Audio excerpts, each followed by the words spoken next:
గురువారము సాయిబాబా ఆశీస్సులతో అందరూ బాగుండాలని కోరుకుంటూ ఈరోజు ఇది మా సొంత జాగా, మా పంచాయతీకి చెందిన జాగా.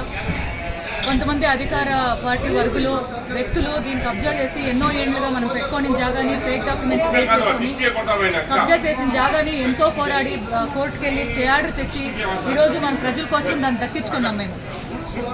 ఈరోజు నేనేం చెప్పబోతున్నానంటే, ఇప్పుడు ఎలక్షన్లు దగ్గర వస్తూ ఉంది, అందరూ ఆలోచించుకోండి. ఇట్లా కబ్జాదారులకి నిర్భయంగా చెప్తా ఉన్నారు, అప్పుడు టీడీపీ గవర్నమెంట్ వాళ్ళు దోచుకుంటారు, ఇప్పుడు మేము దోచుకుంటాం, తప్పేమంటే తప్పే. ఎందుకంటే ఇక్కడ ఉండే కుప్పం ప్రజలందరూ అమాయకులు కాబట్టి వాళ్ళ అమాయకాన్ని సొమ్ము చేసుకొని బతుకుతూ ఉన్నారు. ఇక్కడ దోచుకొని సొమ్మంతా ఎక్కడ పోతా ఉంది, హైదరాబాద్ పోతా ఉంది, బెంగళూరు పోతా ఉంది. అప్పుడు ప్రీవియస్ గవర్నమెంట్ చంద్రబాబు నాయుడు గారి హయాంలో ఆయన బినామీలు పెద్దోళ్ళైరే కానీ మన ప్రజలేం బాగుపడింది లేదు. అవునా కాదన్నా? ఇప్పుడు రూలింగ్ గవర్నమెంట్లో ఏం జరుగుతూ ఉంది, జై భరత్ అన్న అనేవాడు వాడు బూట్లు నాకేవాళ్ళు చిక్కి దాచుకో పంచుకో అట్లు చేస్తూ ఉంటారు. నిర్భయంగా చెప్తూ ఉంటారు. మీరు ఆలోచించండి, రేపు నాడు వీళ్ళని గెలిపించుకుంటే మనకు భవిష్యత్తు ఉంటుందా అనేది ఆలోచించండి. ఈసారి మీరు ఒక అడుగు ముందుకేసి క్లెవర్గా మీరు ఆలోచించి ఓటేయకపోతే గన మన కుప్పం తలరాత్రిని ఎవరు మార్చబోరు. మన తలరాత్రులు ఇంతే, ఎక్కడేసిన బొంగుడ ఎక్కడో ఉన్నట్లా అట్లే ఉంది. ఇది ఒక సీఎం కాన్స్టిట్యూయెన్సీ చెప్పుకునేదానికి కూడా నాకు సిగ్గుగా ఉంది. ఎందుకంటే ఎప్పుడో సింగపూర్ చేస్తానని చెప్పిన వాళ్ళు ఇంతవరకు సింగపూర్ కాలే. 9 ఏళ్ళు సీఎం అయిండ్రి, 35 ఏళ్ళుగా మన కుప్పం నియోజకవర్గ ఎమ్మెల్యే మన చంద్రబాబు నాయుడు గారు.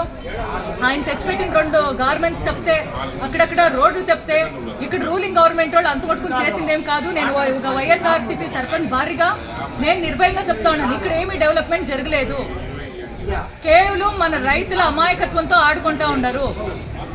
ఆలోచించండి, మీరు 60 ఏళ్ళు 70 ఏళ్ళుగా మీరు అనుభవం ఉండే భూమిని అంతా వాళ్ళు కబ్జా చేస్తారు. నెక్స్ట్ ఒక వైఎస్ఆర్సీపీ రూలింగ్ లో ఉండే ఒక సర్పంచ్ భార్య ల్యాండే, సొంత ల్యాండే కబ్జా చేస్తున్నారు. సరేలే, ఎందుకులే వదిలే, నేను వదిలేసుకుంటే మనోళ్లే కదా, మన పార్టీ వాళ్లే కదా అని. ఇప్పుడు వచ్చి ప్రజల సొమ్ము కోసం వచ్చి దీని వచ్చి కబ్జా చేస్తే నేను ఊరుకోలేకపోయినాను. ఈ అవినీతి ఇట్లే జరుగుతూ ఉంటే మనం ఏడ తలపెట్టుకోవాలా, మన భవిష్యత్ ఏమి, మనం ఇక్కడ కుప్పంలో ఉండాలన్నా పోవాలా అనే దాని గురించి కూడా మనం ఆలోచించాల్సి వస్తుంది.